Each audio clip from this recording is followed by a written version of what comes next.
Alright, it's Mr. Smith again. In this video I'm going to go over the syllabus, so let's see if we can get through this kind of quick. Don't want to keep it too long. So here it talks about how normally we'll get back to you within 24 hours. I'm usually much quicker than that, but if for some reason it's been 24 hours, please don't hesitate to contact me again. I'm normally pretty good, like I said, about getting back, but if I somehow miss your email, please email me again. I don't want to make you wait. So here's my name, Scott Smith. Notice Scott is with one T, and so that's why my nickname is 1T. This is my email address. This is a phone number where you can reach me. So if you want to have a conversation, call me at my phone number.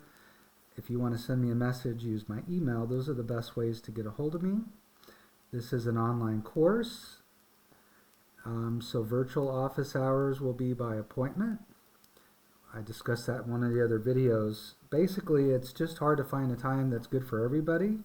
So please don't hesitate to contact me and say, hey, Mr. Smith, can we get an hour in tonight and try to figure something out? But it's very flexible.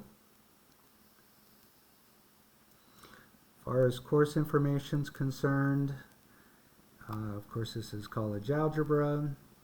MATH1314, our section number is 21200, so that's what separates us from other sections, so that's an important number to know. And let's see, so down here it talks about the certification date. We'll talk about that more later. It's September 2nd, and the last day to withdraw from classes and get a W instead of a letter grade is November 9th. Now, if there's any reason why at some point you want to withdraw, I would encourage you to talk to me, talk to your success coach. If there's financial aid involved, you may want to talk to them. But I encourage you to do it the right way. Sometimes students will just stop coming or stop doing any work. They just kind of give up. They come back a few years later, and they find they're on probation. So just make sure you do things the right way. You never know what the future holds. Things change. As far as prerequisites, you just have to be college level ready in mathematics at the algebra base level. We have the course description and student learning outcomes. If you're interested in those, you can read those. The Texas core objectives, these are things that we want our students to gain from coming to the college. So these are things we try to incorporate into our courses. Critical thinking skills, that's definitely something that we'll do. But we want to work on all these skills. We want you to leave the college and be able to do stuff.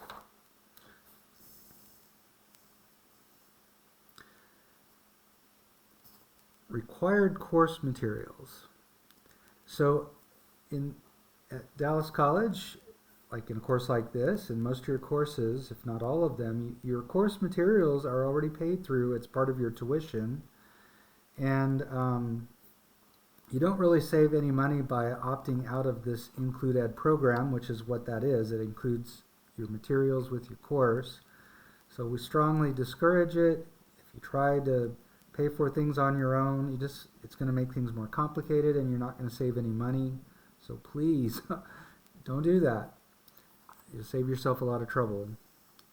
Our text, and by the way, Dallas College has one of the best tuition rates that you'll find, so I think we do a pretty good job with that.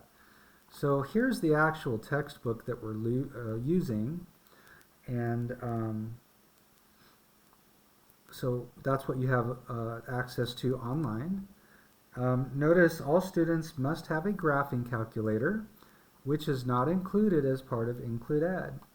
And so the recommended calculator is a TI-84. These other calculators are not allowed. If you have something else, please let me know, and I can check it out and see if it's approved or not. I really encourage you to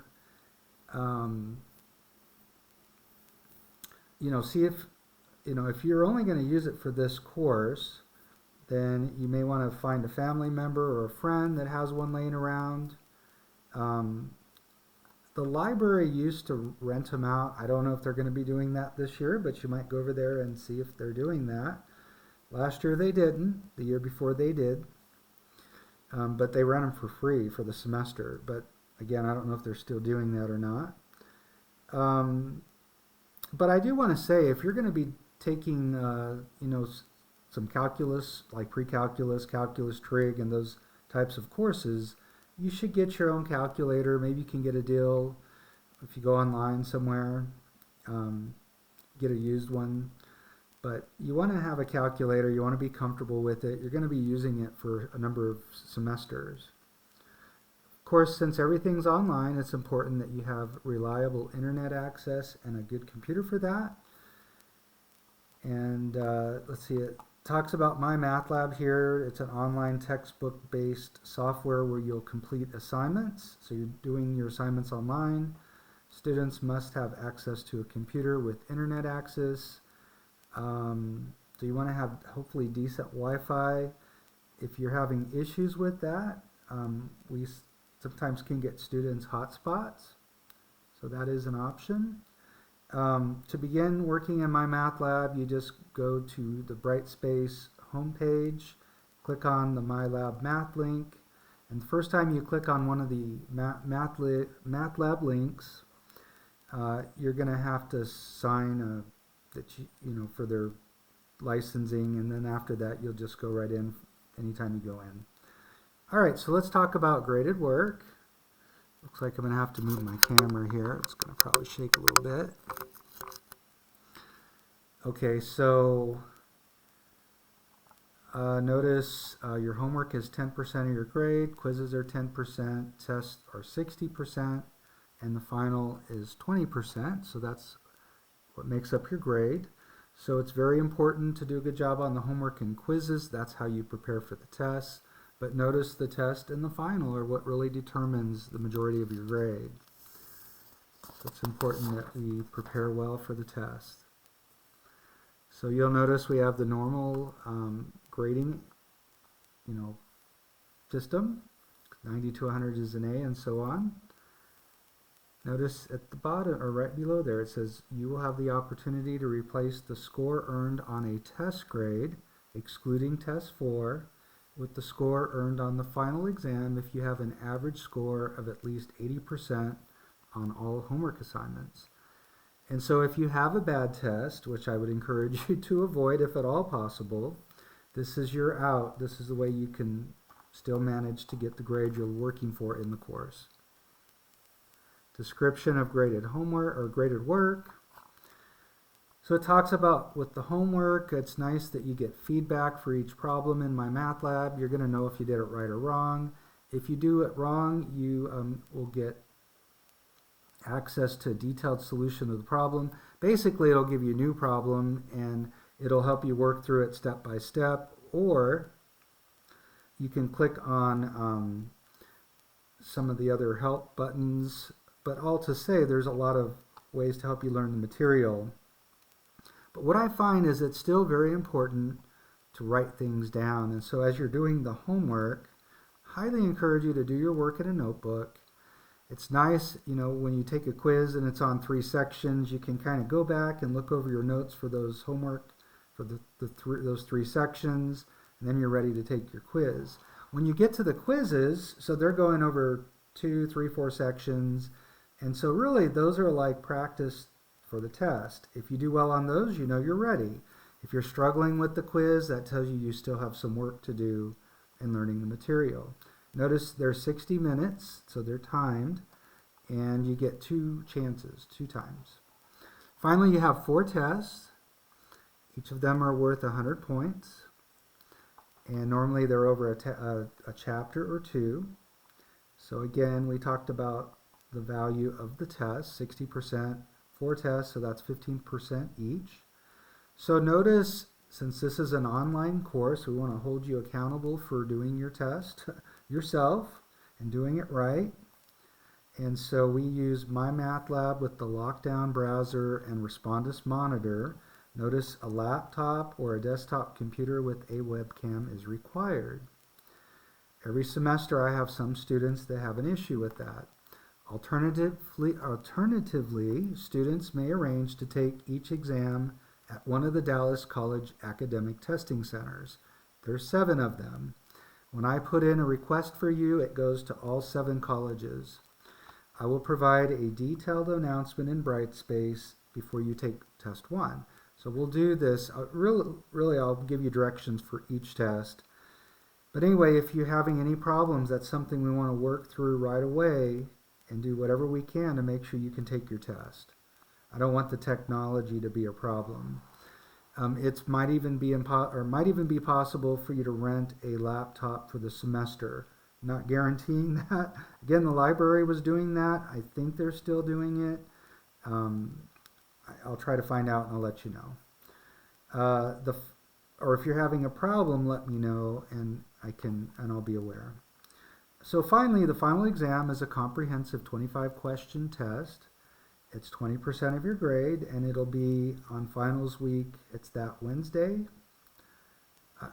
The deadline is that Wednesday of finals week. Okay, let's move on to the next slide. So for any kind of late quizzes or homework, you're going to have a deduction of 25%. Notice you can't do anything after December 1st in terms of late work. Again, notice here it says, to be successful in the course, highly recommend that all homework and quizzes and the test reviews for each test be completed before you take your test. Those are the things that are designed to help you be successful on the test.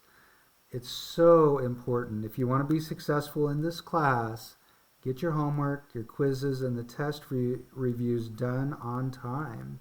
And get your test taken. Don't push everything off to Sunday, which is often the due date for these.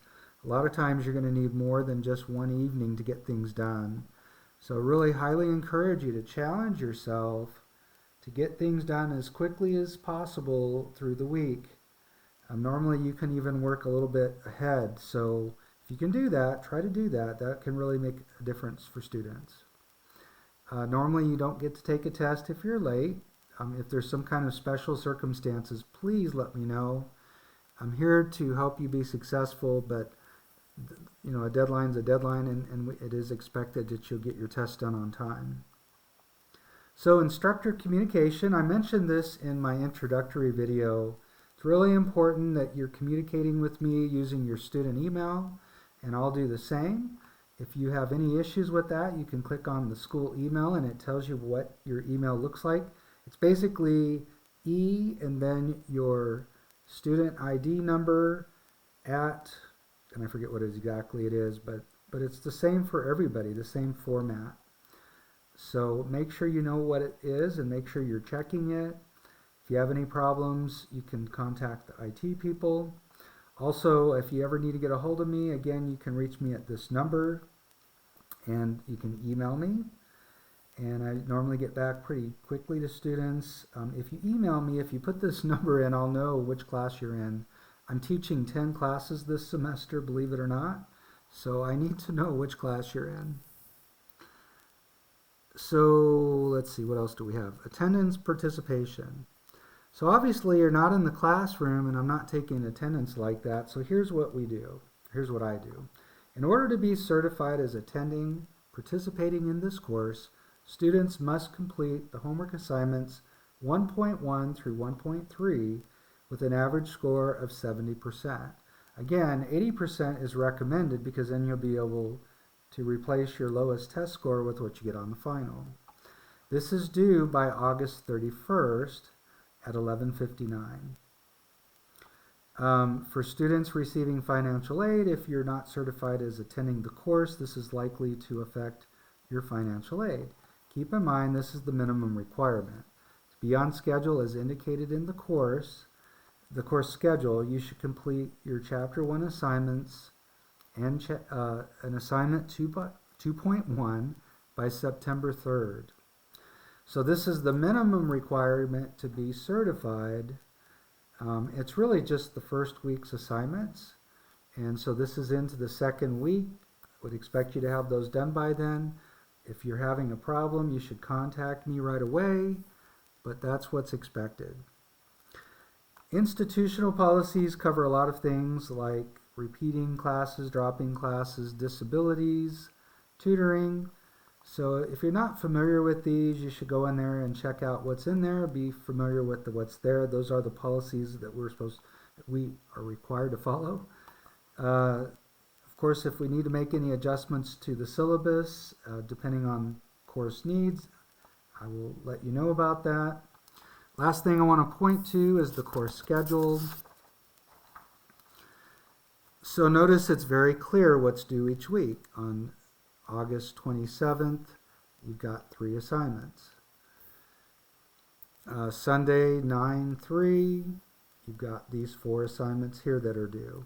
In my math lab, it'll also tell you the due dates, which will be these due dates. All right, and so you can see if you look at our schedule, our first test is in week 4. Notice the review is due by Thursday, and the test one has to be completed by Friday. Again, you're able to work about a week ahead, so if you can do that, that really makes things a lot easier. It's always better working ahead than working behind and feeling that stress. You know, you want to give yourself as much time to be able to spend on that review, the test reviews, so you'll be prepared for the test. All right, so I've shared everything that I think is important. If you have any questions, make sure you let me know. I really look forward to working with you this semester. That's all for this video.